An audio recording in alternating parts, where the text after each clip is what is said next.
Hey everyone, this is Christopher Brown here again from alphalifestyleacademy.com. Now in this video, we're going to go through chapter 5 of Sohail Khan's book on joint venture marketing. And if you're new to the concept of joint venture marketing, basically what it is, it's word of mouth advertising on steroids. So most companies will agree that word of mouth advertising is the best form of advertising. However, what most companies do is they go after individual people, hoping that they're going to refer their friends and family to whatever it is that you have to offer. When you do joint ventures, group marketing, strategic partnerships, it goes under many different names.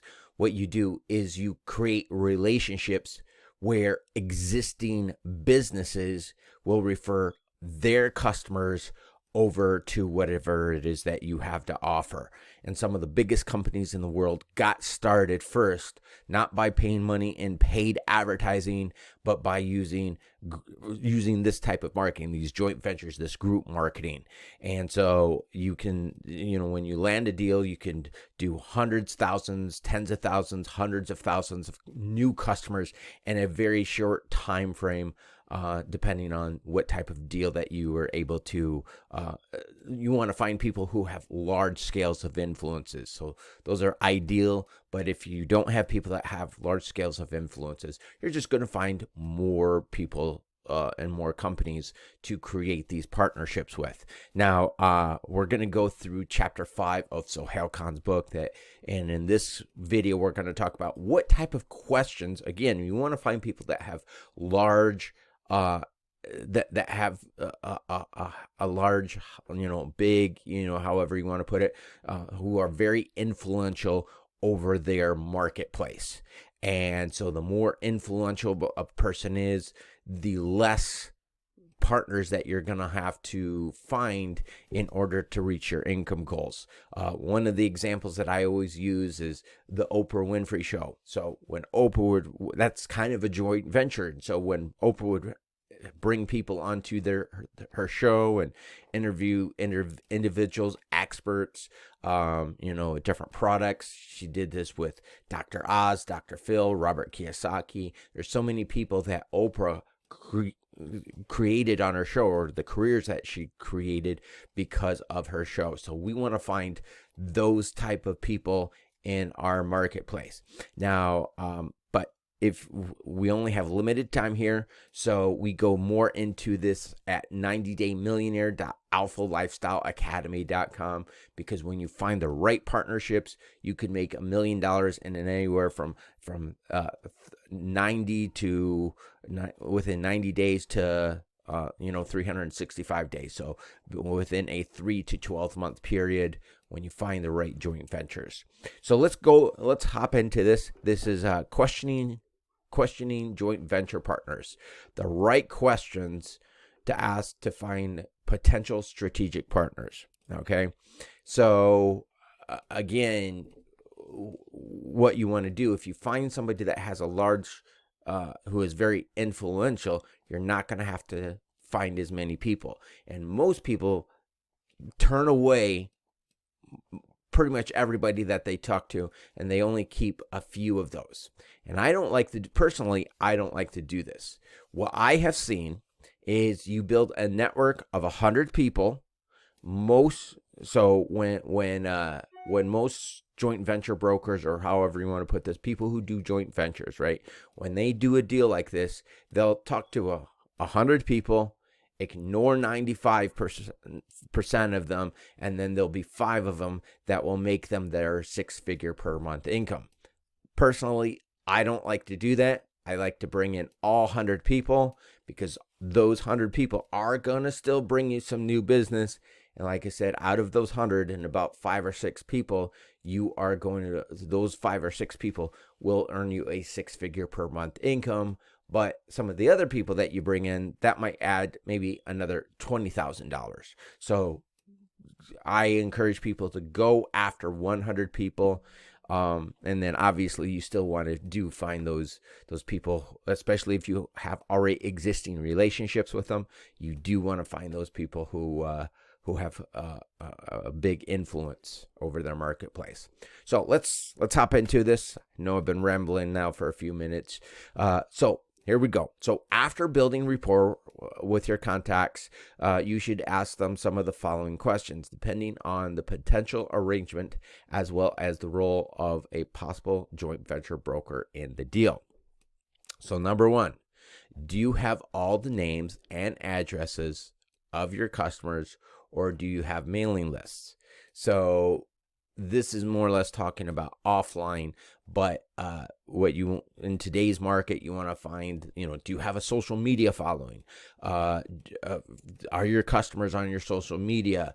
Do you have your customers' email address? Things of that sort. Now, if they don't, you'll be limited in the type of joint venture you can do with them, unless they have a good product or service you can use in another JV deal. This probably isn't worth your time and energy. Most companies do not collect this. Like, let's say in the realms of small and medium-sized businesses, most small businesses do not collect this information. However, moving forward, once you establish this, we can move forward in a very short time frame, start collecting their customers' email addresses. And let me give you an example. I know of a guy, and this was during the pandemic. Everybody's on lockdown. He ran a pizza shop, so the pizza shop was still doing business, but all the businesses in his complex were closed down, so they had no flow of customer base. I know of another business, they had to close down because they were in a complex with a movie theater. So what people would normally do, they'd go to eat before or after the movie, and so they got their flow of traffic because of the movie theater. But then during the lockdown, everything's closed, so now what do?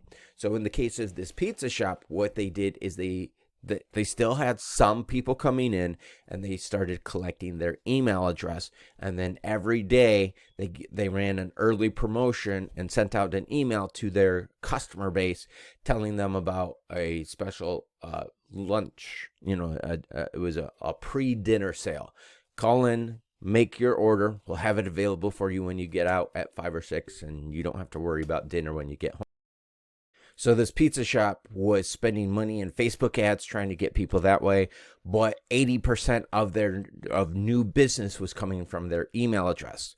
So at this moment, maybe you're talking with businesses that do not collect their customer data. Moving forward, they can start out collecting this data, and now you can put a deal together. Okay, so number two is your mailing list composed of buyers or visitor leads? Buyers have always been and will always be more profitable than leads. Knowing if there are some visitors and that list is very important, as they have been known to complain about spam, junk mail, even if they signed up to receive future mailings. That I don't think that happens often anymore. This book was written a few years ago, not that long ago. And so people have just gotten more used to receiving messages. They know it's just part of the deal nowadays, which at the same time can make it a little more challenging because people have also gotten numb to the way advertising is done. And that is why these type of deals work out so much better than doing paid advertising. Now, number three, can you accept many more clients for service types of businesses? So get a percentages as well as the actual numbers. The answer to this question will give you an idea how to structure the deal mailing. The reason is it is not to their advantage to give a percentage away when they are already booked up with customers paying full price. Okay. So in other words, can they handle more business? If they can't handle any more business, they're not going to be willing to give you a percentage of the deal to get more business. But here's the thing. What we always do, so the average millionaire has 7 streams of income. So what we do is we find other products and services that we can introduce to their marketplace that will not take any time away from them, little or no time at all. So maybe they can't accept any more business, but we can make arrangements with other businesses that they can refer off to, and that's how they'll be able to increase their flow of cash flow. Now, number 4, how big is your mailing list? If they don't have enough names, forget it. As a rule of thumb, bigger is better. However, if you are selling a high-ticket product, then this is not always the case. I can give you plenty of examples of people who pulled in 7 figures per year, plus mailing lists of less than 2,000 people, all of them being high-end buyers. Look for quality here as opposed to quantity, but know what you are working with too. So John Reese. So if you're familiar with his story, John Reese was the first person to make $1 million as an individual person in a 24-hour people going from zero to launching his product. That sounds great, but one of the things that we do talk about at when you go to the blueprint of at 90daymillionaire.alphalifestyleacademy.com, we show you what is called as the mathematical formula to writing your own check. We take all the guesswork out of sales and marketing, so you know exactly what you have to do. So it sounds really great. Hey, John Reese made $1 million in a 24-hour period. Yes, he did, but he knew how much he was making per subscriber. So he made enough partnerships to hit his income goal, and he absolutely did, but he didn't go into this blindly. He strategically already planned this by the time he launched it, and so he was able to break records and make his $1 million in a 24-hour period. And so prior to launching that product, he knew he was going to make $1 million in a 24-hour period. Before he made $1 million, he launched another product, and he made $100,000 in 7 days. That kind of gave him the groundwork, and then he knew what to do moving forward if he needed to make $1 million. Okay, so that's some things to to consider as well. How often do you contact your mailing list? Monthly to weekly? Contacts is excellent. Multiple times per day may hinder your chances of again. Some things have changed. The mailbox is so full these days that we send more often. Grant Cardone sends 3 times a day. Digital Romance sends emails 3 times a day, and so our inbox are so full that you don't want to overwhelm them, but at the same time you want to send them enough messages that they know who you are, because just like with social media, there is an algorithm. A lot of people will even say that email does not work anymore. It's not that it doesn't work anymore, is you don't know. You were used to it when you could just send out an email and everybody received your email. Now there is an algorithm, just like social media, of who's going to see your messages, who's not going to see your messages. And so the most active people on your email list are the ones that are going to receive your messages majority of the time.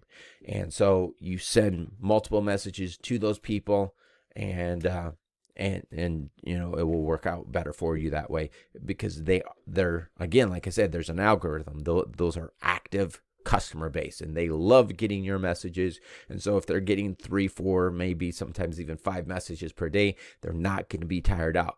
Now, in most cases, I don't suggest five messages all the time, but in certain promotions, you might send out 5 messages per day. So now we move on to number 6. Do they buy from you often? If so, how often on average? The more they buy, the better, because they are used to spending money with the owner's list. Customers that buy often or follow the recommendation of the list owner are very good sign, because they know they have a good relationship. So you got your own products, you have products that you refer to other local companies, you got affiliate programs. There's different ways that you can do this. Number 7, what is the percentage of clients who bought more than once from you? So when I used to sell tools over the phone, we used to first of all open up an account. And so it was a cold lead, and then the new guy's job was to open up a cold account or a new account by selling them air hoses. Then once you sold them that, then pretty quickly afterwards, then somebody would call them up again and sell them something else and get them on a buyer's rotation to keep on, selling a group of customers or active customers over and over it again more often.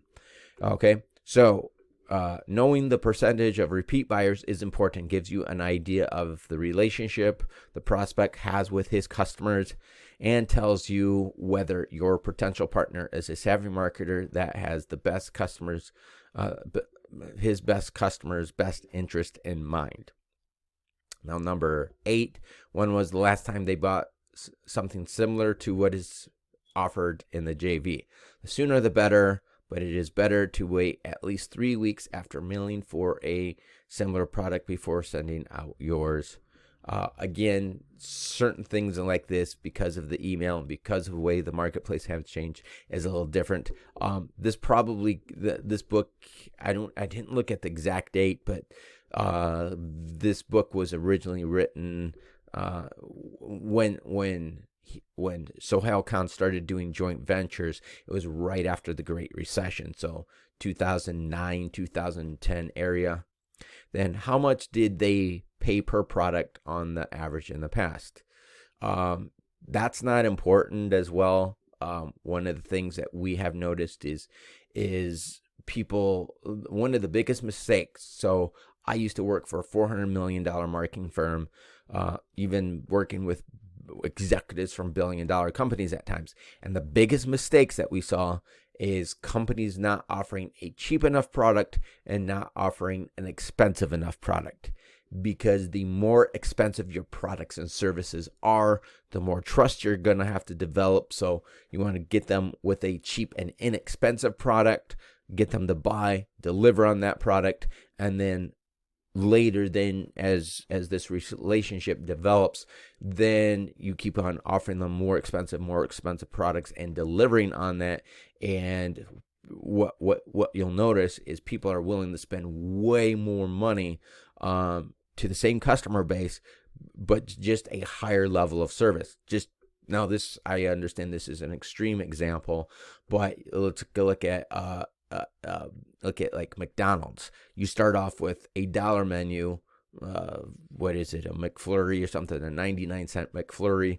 And then you can go up to a $1.9 million McDonald's franchise. Pizza Hut, you can get a pizza, I don't know, $10, $12 there. And then they have a $10,000 dinner, which is an engagement dinner. And it comes with a diamond ring.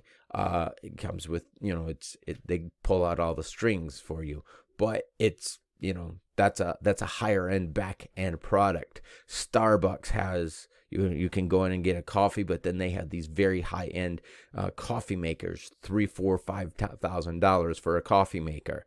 So you want to have inexpensive products, and then you want to have, you want to have inexpensive products, and then you want to have high-end products as well. Then number 9, how much did they pay for the product on the average? I guess we did that one. How did they pay? Try to copy the payment method if they think it was successful. Selling them something online, PayPal, blah, blah, blah, blah. So just repeat selling. Again, I don't think that really makes a big difference nowadays, but if people are uncomfortable, let's say in the past, a lot of people were uncomfortable buying online, but the way that people have now become accustomed to it, more people buy online. Or let's say if you call them, there's certain people that won't want to give you a credit card over the phone, but you can just, and this is how I do it. I send them the website address right over the phone. I send it to them in a text message, and they just fill out the order form right there and then there, and go ahead and get started. Do you have a money back guarantee? If so, how long is it? If they don't have a money back guarantee, they should. Offering a guarantee is definitely a huge response modifier. In other words, it boosts response. No partner with anyone who doesn't offer a guarantee. So it's your ring refund policy. With us, we have an action-based guarantee. So one of the things that we do is once they buy the product, they have to create their account. And when they create their account, we get to see what they do. So if they complete it, or even if they go through majority of it, and if they don't make money from the program, we offer a double your money back guarantee, because we can track what they are doing. And if they didn't do anything with it, and if they didn't make any money with it, well, then obviously we don't offer the guarantee. So that's one thing that you can do as well. Number 12, what is your conversion rates? The bigger, the better. Is it enough? So you want to look at the percentage. This is especially true on the internet. When you're doing face-to-face sales, on average, you should see people doing like a 5 or 10% closing ratio, things of that sort. Do they have a back-end offer in place? Again, having inexpensive products and having expensive products is the key. What is the highest price product that you have tried selling to your list? What kind of response did you get? Again, there's a difference between just offering an expensive product to offering a higher end product that has value. How does your product and service, how much does it retail for? What is the markup, profit margin, things of that sort. So we go all into this much more in detail at 90daymillionaire.alphalifestyleacademy.com. For a lot of you, putting joint ventures and group marketing deals sounds like a great idea, but putting it into action is a whole different thing on its own, because you just have so many responsibilities in your business already putting out fires. So what we want to do is we want to invite you to partner up with us, where we can work together as a team, because the better you do, the better I do, and the better I do, the better you do. So we work as a team, creating traffic. My expertise is marketing systems and being able to pull out the profit margins, create more profits and cash flow for companies, where we work with other people that are more expertise in traffic and some of the other aspects of it. So that's why we want to work together as a team. So again, you can just go ahead and visit 90daymillionaire.alphalifestyleacademy.com for that. But take care, everyone. Have a great day, and we'll see you in our next episode. Bye-bye now.